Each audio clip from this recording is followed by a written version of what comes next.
Welcome back to another Creature Hunt Guy review. And today, well, since Godzilla-thon has once again been postponed, but hopefully not for as long as the last one. Yeah, that's a surprise. I decided to review another Godzilla figure, which this one is a little bit special, a little bit different, but it's got a bit of a story behind it. So let's take a look at Trendmasters Rodan. So I used to be kind of a fan of the Trendmasters line, and I never reviewed one before, so this is actually kind of a first. In fact, the only other Trendmasters thing I've ever reviewed was the Godzilla 98 American one. But did you know that Trendmasters actually made, before that, a line of Godzilla figures that were actually based on the actual Japanese characters, and are known to this day as having some of the most unique designs ever made of Godzilla figures. And this one just represents that, completely. Now, of this line, they made several different versions. They made this version, which was the regular, cheaper one. They also made the ones that came with sound, which had a big red dot in the middle that if you punched it, they would make a noise. I didn't like those ones so much. I like these ones, not only because they're cheaper and a little bit smaller, but also because they don't have that kind of annoying red dot.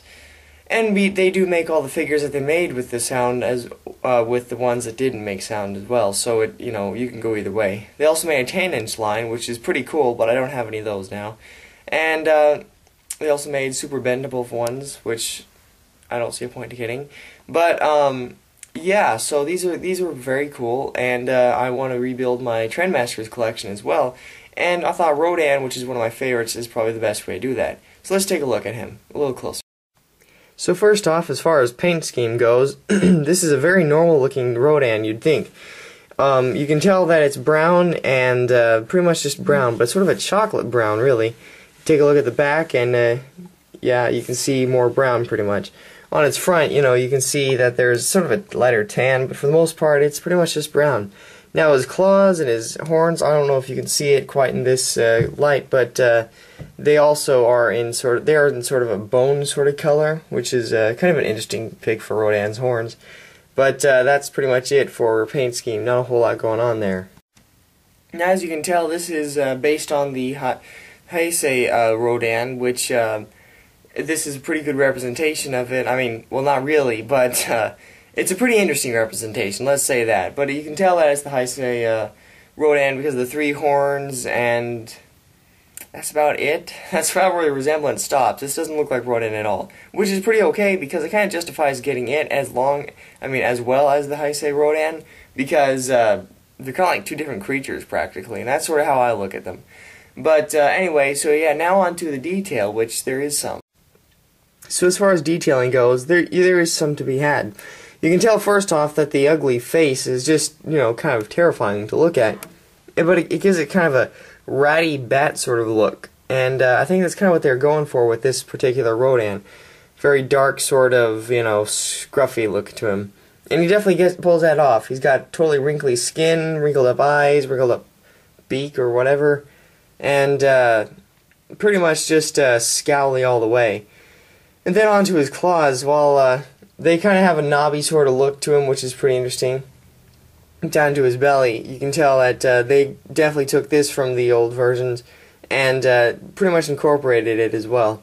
Down to his feet, though, which once again give off kind of a rolls of fat sort of look, kind of like a troll sort of look, and I think that pulls off really well too. And looking onto the back then, also, you got kind of a hunchback with these sort of half knobs on his back, which aren't exactly spikes, but they're not exactly just spots. They're just like knobs, like warts kind of, which once again I think works for the overall disgusting look they're trying to go for with the Rodan here. It looks pretty cool, and I like it how it works. But detailing is actually pretty good. Now, as far as articulation goes, whereas Bandai's aren't quite as articulated as the Trendmasters tend to be, they are always more articulated as a general rule.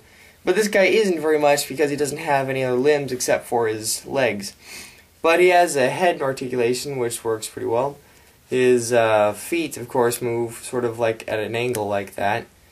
And that's about it. I mean, the wings, they flap like that, but that's not really articulation. But, yeah, that's about it for articulation, but it's not really a big deal to me, personally. Now, while I don't have another Godzilla figure, or another Trendmasters figure to size compare him to, I do have a regular 6-inch Bandai one. And so, just to give you kind of a vague overall look on how he compares to a regular Bandai. And as you can see, he's much shorter. This isn't exactly their 6-inch scale, more like 4 or 5-inch. But he definitely, I think, kind of works for this kind of character that they're going for. I mean, they're giving him kind of a squatty, sort of runty look that kind of, you know, more of a cave-dwelling Rodan than the ones that live in mountains. And I think that works pretty cool as sort of a different character, because obviously you're not going to say, oh, that looks just like Rodan. But he does work pretty well with a regular Godzilla figure, and I think it looks pretty cool. So that's about it for the Trendmasters Rodan. This was a very controversial line, but it did last for a long time, and has since then made many fans. The figures have gone up in price quite a bit, but they're still a lot cheaper than most Bandais. So I would definitely recommend you getting this guy at least. If you want to get the sound version, that's fine.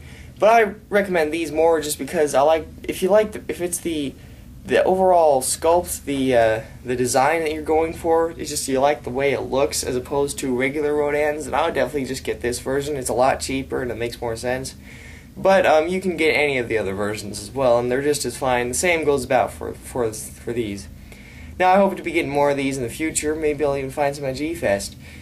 But until then, I'm Creature Hunt Guy. This is Trendmasters Rodan, and I'll see you next time.